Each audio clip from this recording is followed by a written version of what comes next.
हम जो अभी यहाँ हवन कर रहे हैं इसे व्याहृति होम इस नाम से जाना जाता है। इसी को इष्टि यह भी नाम है। आमतौर पे पूर्णिमा और अमावस्या को किया जाता है। इसको करने के लिए समय का कोई बंधन नहीं है। आप 24 घंटे में जब मर्जी इसे कर सकते हैं। करने का तरीका जो है वो जिसे हम अग्निहोत्र करते हैं उसी प्रकार से यहाँ पे गोवंश के कंडे यानी उपलियाँ जला ली है और गाय का घी है और इस घी के साथ हम 4 आहुतियाँ देंगे। भूः स्वाहा अग्नये इदं नमः, भुवः स्वाहा वायवे इदं नमः, स्वः स्वाहा सूर्याय इदं नमः, भूर्भुवः स्वः स्वाहा प्रजापतये इदं नमः। इसके बाद जब तक घी का ज्वलन हो रहा है शांति से अग्नि की तरफ खुले आंखों से देखते बैठना है। 2-3 बातें बड़ी इंपॉर्टेंट है। एक तो घी हमेशा एक ऐसे थाली में कटोरी में निकाल के लेना चाहिए। अगर आप पूरी बोतल लेके बैठोगे तो चौथी आहुति को बोतल का सारा घी आपको आहुति के स्वरूप में या पूर्णाहुति के स्वरूप में अर्पण करना होगा। दूसरी बात, स्वाहा उच्चारण करने से पहले आहुति देने का प्रयास न करें। बहुत बार ऐसा होता है, पहली आहुति दी जाती है भू स्वाहा अग्नियम नमः, भू स्वाहा स्वाहा बनने के पहले दूसरी आहुति भी दी जाती है। स्वाहा का उच्चारण करने के बाद ही दूसरी आहुति देनी है और चौथी जो आहुति है उस समय थाली में जितना भी हमारा घी है वो सारा का सारा अग्नि में अर्पण करना है। एक बात याद रखनी है, ये जो आहुतियाँ हैं भू स्वाहा, भू यानी समस्त भूमंडल, इस सारे भूमंडल पर यज्ञ वातावरण का एक पॉजिटिव इफेक्ट हो, सुचारू परिणाम हो, इसलिए समस्त भूमंडल को ध्यान में रखकर ये पहली आहुति हम दे रहे हैं।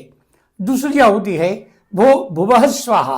भुवः का मतलब होता है इस पूरे भूमंडल पर, इस पूरे भूमंडल को जिस वायु ने चारों ओर से जकड़ रखा है, मानिए या चारों ओर से जो हमारी आबोहवा है उस सारे आबोहवा को इसे हम आहुति दे के प्रसन्न कर रहे हैं।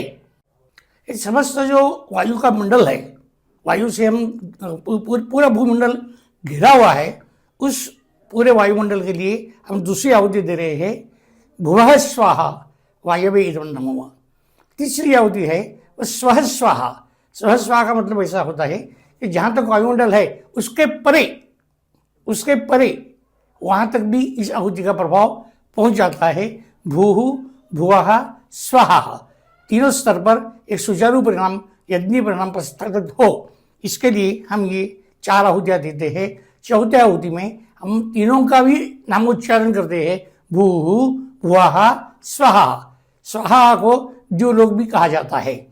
भूः पर प्रत्यक्ष स्वरूप में परमात्मा किस स्वरूप में प्रस्तावित है? अग्नि के स्वरूप में है। भू के ऊपर यानी परमात्मा किस स्वरूप में प्रस्तावित है? वायु के रूप में है। और स्वाहा यानी द्यूलोक में अंतरिक्ष में और सूर्य के स्वरूप में प्रस्तावित है। इसलिए चौथी आहुति दी जाती है भूः भुवः स्वाहा, भूर्भुवः स्वः स्वाहा प्रजापतये इदं नमः। इस प्रकार से यह हवन है। किसी के जन्मदिन पर, किसी के भी स्मृति दिन पर, कोई भी दिन विशेष हो, इसलिए इसको किया जा सकता है। और शिवपुरी अक्कलकोट से दिया गया जो संदेश है अग्निहोत्र का संदेश, ये अग्निहोत्र करने के पश्चात दिन में 5 बार यह हवन करना चाहिए, ऐसा मार्गदर्शन शिवपुरी अक्कलकोट से दिया गया है। ये सुबह 5 बजे किया जाता है। अनेक लोग अपने अपने घर में कर रहे हैं, अग्निहोत्र तो करते ही है।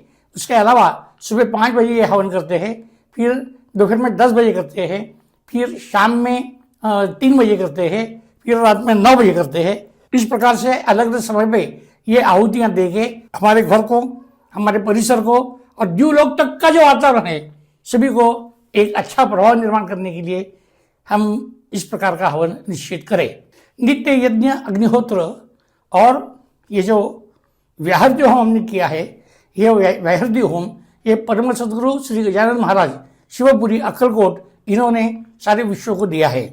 और इसमें कोई जाति पाति धर्म संप्रदाय से कोई संबंध नहीं है। स्त्री पुरुष, लड़का लड़की, हर एक व्यक्ति ने करना चाहिए। इस प्रकार का मार्गदर्शन परम सद्गुरु जी द्वारा दिया गया है। और आज ये जो ज्ञान है, ये जो विज्ञान है, जो अग्निहोत्र के नाम से जाना जाता है, यज्ञ के नाम से जाना जाता है, विविध प्रकार के हवनों के माध्यम से जाना जाता है, इसको दुनिया के कोने कोने तक ले जाने का काम शिवपुरी से परम सद्गुरु श्री जी के पोते श्री डॉक्टर पुरुषोत्तम महाराज राजीव वाले आज बड़ी चाव से और बड़े दिल से कर रहे हैं। और बहुत बड़ी संख्या में देश से विदेश से युवा इनके ऊपर और आकर्षित हो गए हैं और इनके साथ अपना अपना योगदान दे रहे हैं। आप भी जुड़िए और इस वैश्विक कार्य में सम्मिलित होइए। धन्यवाद।